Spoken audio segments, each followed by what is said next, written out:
Sabarmati online classes में आप सभी का स्वागत है। इस वीडियो में हम क्लास 12th केमिस्ट्री के अंतर्गत मोस्ट इम्पॉर्टेंट टॉपिक जो कि है डाई एथिल ईथर, इसको कवर करने वाले हैं। इसकी प्रयोगशाला विधि देखेंगे, बनाने की विधि देखेंगे, सचित्र वर्णन पूछा जाता है तो इसका फिगर भी कवर करेंगे। तो सबसे पहले टॉपिक है हमारा डाई एथिल ईथर। इसका फार्मूला होता है C2H5O C2H5, जहाँ पर C2H5 को हम लोग पढ़ते हैं एथिल, और क्योंकि यहाँ पर 2 बार आया इसको लिए डाई एथिल पढ़ेंगे, और ये बीच में हमारा लगा हुआ है ईथर तो इसका नाम हो गया डाई एथिल ईथर। तो रासायनिक सूत्र इसका हो गया क्या, C2H5O C2H5। IUPAC नाम की बात करें तो इस प्रकार से इसका IUPAC नाम पढ़ते हैं हम लोग, C2H5O C2H5 है हमारा डाई एथिल ईथर। तो ईथर का IUPAC नाम लिखते समय करते क्या है कि ईथर के दोनों ओर नंबर ऑफ कार्बन गिनते हैं।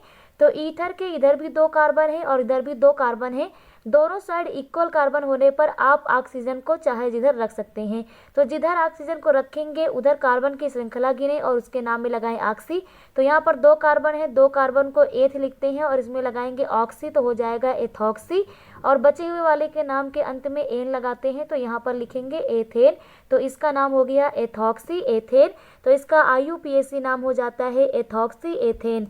अब देखते हैं प्रयोगशाला विधि। तो प्रयोगशाला विधि में होता क्या है कि जो एथिल अल्कोहल है, तो जो एथिल अल्कोहल होता है C2H5OH, यह सल्फ्यूरिक अम्ल के साथ अपक्रिया करता है 160 से 170 डिग्री सेंटीग्रेड ताप पर और बना देता है डाई एथिल ईथर। तो 2 चरण में यहाँ पर प्रयोगशाला विधि को हम लोग कंप्लीट करेंगे। फर्स्ट स्टेप में क्या होगा, तो जब एथिल अल्कोहल को, किसको, एथिल अल्कोहल को सल्फ्यूरिक अम्ल के साथ 110 डिग्री सेंटीग्रेड पर गर्म करते हैं तो क्या होता है, तो जब हम 110 डिग्री सेंटीग्रेड ताप पर गर्म करते हैं तो एथिल हाइड्रोजन सल्फेट प्राप्त होता है। क्या प्राप्त होता है, एथिल हाइड्रोजन सल्फेट। तो चलिए देखते हैं किस प्रकार से अपक्रिया होगी। सबसे पहले हमारे पास होता क्या है, एथिल अल्कोहल C2H5OH, ये हमारा हो गया एथिल अल्कोहल।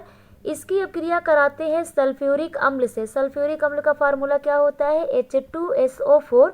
तो इसे इस प्रकार से हम तोड़ देंगे HSO4, तो यहाँ पर ये हमारा H2SO4 ही है, तो इस प्रकार से लिखेंगे HSO4। इसके बाद यहाँ पर हम तीर का साइन लगाएंगे। अब यहाँ पर होता क्या है कि एथिल अल्कोहल का OH और सल्फ्यूरिक अम्ल का H आपस में अपक्रिया करेगा तो यहाँ से H2O निकल जाएगा। क्या निकल जाएगा, H2O। तो यहाँ पर बचेगा क्या, यहाँ पर बचेगा C2H5 और यहाँ पर बचेगा हमारा HSO4। तो इसको पढ़ते हैं एथिल हाइड्रोजन सल्फेट। ये क्या है हमारा, ये हमारा है एथिल हाइड्रोजन सल्फेट। तो इस प्रकार से हमें एथिल हाइड्रोजन सल्फेट प्राप्त होता है। ये हमारा स्टेप 1 कंप्लीट होता है, साथ में जल अलग हुआ है H2O। तो पहले स्टेप में एथिल हाइड्रोजन सल्फेट क्लियर है आपको।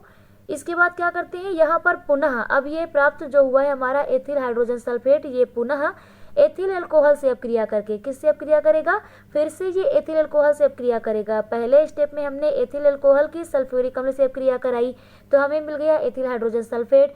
अब यह एथिल हाइड्रोजन सल्फेट पुनः एथिल अल्कोहल से अपक्रिया करेगा और बनाएगा डाई एथिल ईथर। तो यहाँ पर हम बताते हैं कि यह पुनः एथिल अल्कोहल से अपक्रिया करके 160 से 170 डिग्री सेंटीग्रेड ताप, लगभग टेम्परेचर इतना रहेगा, इतने पर डाई एथिल ईथर का निर्माण करता है। तो यहाँ पर हम लिखते हैं एथिल हाइड्रोजन सल्फेट यानी कि C2H5HSO4। तो ये हमारा हो गया एथिल हाइड्रोजन सल्फेट।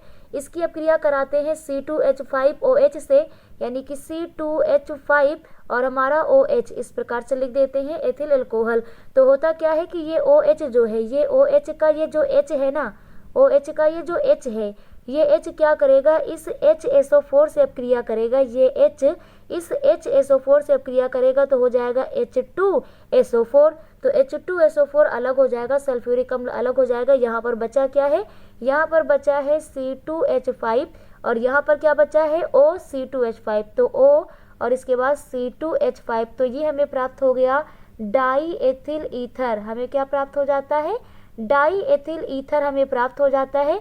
और इसके साथ में क्या अलग होगा, इसके साथ में H2SO4 यानी कि सल्फ्यूरिक अम्ल अलग हो जाता है। तो यहाँ पर ध्यान रखना है कि स्टेप 1 में सल्फ्यूरिक अम्ल यूज़ करते हैं और स्टेप 2 में सल्फ्यूरिक अम्ल हमें पुनः प्राप्त हो जाता है। तो इस प्रकार से ये हमारी हो जाती है प्रयोगशाला विधि। चलिए इसका फिगर देख लेते हैं ताकि हम लोग विधि लिख पाएँ। तो ये है हमारा फिगर डाई एथिल ईथर का। डाई एथिल ईथर बनाने की प्रयोगशाला विधि का फिगर है। इसमें होता क्या है, सबसे पहले यहाँ पर पात्र देख लेते हैं। तो ये हमारा गोलपेंदी का फ्लास्क है। ये क्या है, हमारा गोलपेंदी का फ्लास्क है। तो यहाँ पर हम लोग लिख देते हैं, ये हमारा हो जाता है फ्लास्क। इसके ऊपर यहाँ पर ये नली लगी हुई है जिसमें ऊपर से हम H2SO4 डालते हैं और यहाँ पर इसमें सल्फ्यूरिक अम्ल हम लोग डालने के बाद यहाँ पर इसमें एथिल अल्कोहल भरा हुआ होता है। सल्फ्यूरिक अम्ल डालने के बाद इसको इस बर्नर की सहायता से गर्म करते हैं। तो ये हमारा हो जाता है बर्नर। बर्नर की सहायता से हम लोग इसको गर्म करते हैं तो क्या होता है कि डाई एथिल ईथर का निर्माण होता है, जो दूसरी निकास नली की सहायता से संघनित्र में जाता है। संघनित्र में ऊपर से ठंडा जल गिराते हैं और नीचे से वो जल जो होता है गर्म होने के कारण बाहर निकल जाता है। इसके कारण होता क्या है, जब ऊपर से ठंडा जल गिराते हैं तो क्योंकि इसमें गैस के रूप में डाई एथिल ईथर जा रहा है, तो जब उस पर हम ठंडा जल गिराएंगे तो गैस क्या होगी, द्रवित अवस्था में आ जाएगी। तो यह गैस द्रवित अवस्था में आने के बाद एडॉप्टर की सहायता से, ये एडॉप्टर लगा हुआ है, इसको एडॉप्ट करेगा। तो एडॉप्टर की सहायता से इस ग्राही फ्लास्क में हमारा डाई एथिल ईथर एकत्र हो जाता है। तो इस प्रकार से इसमें गोलपेंदी का फ्लास्क होता है, एक बर्नर होता है, संघनित्र होता है, एडॉप्टर होता है और हमारा क्या होता है, एक ग्राही फ्लास्क होता है। और यहाँ पर एक शिथिल कीप होती है जिसकी माध्यम से हम लोग, जिसकी सहायता से हम लोग H2SO4 यानी सल्फ्यूरिक अम्ल को इस गोलपेंदी के फ्लास्क में डालते हैं। तो इसी को हम विधि में लिखते हैं। विधि में क्या लिखेंगे कि विधि में हम लोग लिखते हैं कि एक गोलपेंदी के फ्लास्क में एथिल अल्कोहल को लेकर, एक गोलपेंदी के फ्लास्क में एथिल अल्कोहल को लेकर इसमें क्या गिराते हैं, इसमें बिंदुपाती फनल की सहायता से सल्फ्यूरिक अम्ल गिराते हैं। सल्फ्यूरिक अम्ल गिराने के बाद इसे बर्नर की सहायता से गर्म करते हैं और गर्म करने के बाद क्या होता है, जिससे डाई एथिल ईथर का निर्माण हो जाता है। और यह डाई एथिल ईथर संघनित्र में जाने के बाद द्रवित अवस्था में परिवर्तित हो जाता है, जिससे एडॉप्टर की सहायता से ग्राही फ्लास्क में एकत्र कर लेते हैं। तो वही यहाँ पर हम लोग विधि में लिखते हैं कि एक गोलपेंदी के फ्लास्क में, किसमें, गोलपेंदी के फ्लास्क में हम लोग किसको लेते हैं, एथिल अल्कोहल को लेते हैं। तो ये हो गया गोलपेंदी का फ्लास्क, इसमें ले लिया एथिल अल्कोहल को। इसे लेने के बाद क्या करते हैं, इसमें बिंदुपाती फनल से H2SO4 गिराते हैं। तो ये हमारा हो गया बिंदुपाती फनल। इसके माध्यम से हम लोग H2SO4 सल्फ्यूरिक अम्ल को इस गोलपेंदी के फ्लास्क में गिराते हैं। इसके बाद क्या करते हैं, बर्नर की सहायता से, बर्नर की सहायता से लगभग 160 से 170 डिग्री सेंटीग्रेड ताप तक गर्म करते हैं। तो यहाँ पर टेम्परेचर हमारा होता है 160 से 170 डिग्री सेंटीग्रेड ताप तक इसे हम लोग गर्म करते हैं। तो गर्म करने के बाद क्या होता है, जिससे डाई एथिल ईथर का निर्माण होता है।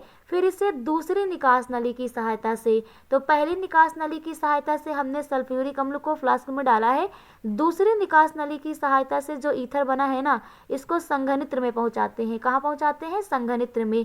तो संघनित्र में पहुंचाते हैं जहां ऊपर से ठंडा जल गिराते हैं। भाई संघनित्र में ऊपर से ठंडा जल गिराते हैं, जिससे क्या होता है कि संपूर्ण जो गैसीय मिश्रण है ना, ये द्रवित अवस्था में आ जाता है। और द्रवित अवस्था में आने के बाद इसको एडॉप्टर की सहायता से हम लोग ग्राही फ्लास्क में एकत्र कर लेते हैं। तो ये हमारा एडॉप्टर हो गया, इसके माध्यम से इसको हम लोग ग्राही फ्लास्क में एकत्र कर लेते हैं। लेकिन ये हमारा एकदम शुद्ध डाई एथिल ईथर नहीं होता है, तो इसका भाई शोधन भी करना पड़ता है। तो शोधन में क्या करते हैं, शोधन में हम लोग जो हमारा डाई एथिल ईथर है ना, इसको एक पृथककारी फनल में ले लेते हैं, इसको एक अलग से फनल में ले लेते हैं और उसमें डालते हैं NaOH, सोडियम हाइड्रोक्साइड का उसमें विलयन मिला देते हैं। तो जब हम लोग डाई एथिल ईथर के अशुद्ध विलयन में सोडियम हाइड्रोक्साइड मिलाते हैं और इसको हिलाते हैं, तो क्या होता है, जो हमारा पृथककारी फनल है इसमें जो हमने विलयन ले रखा है, ये विलयन दो परतों में बढ़ जाता है। एक ऊपर वाली परत होती है जो कि हमारा शुद्ध डाई एथिल ईथर की होती है, और जो नीचे वाली परत होती है ना, उसमें एथिल अल्कोहल और H2SO4 यानी कि सल्फ्यूरिक अम्ल होता है। तो इस प्रकार से हमें शुद्ध डाई एथिल ईथर प्राप्त हो जाता है। तो इस प्रकार से डाई एथिल ईथर के निर्माण की जो प्रयोगशाला विधि है, ये आप लोगों को क्लियर हो गई होगी। नेक्स्ट वीडियो में कुछ अन्य इंपॉर्टेंट टॉपिक के साथ मिलते हैं। Thank you.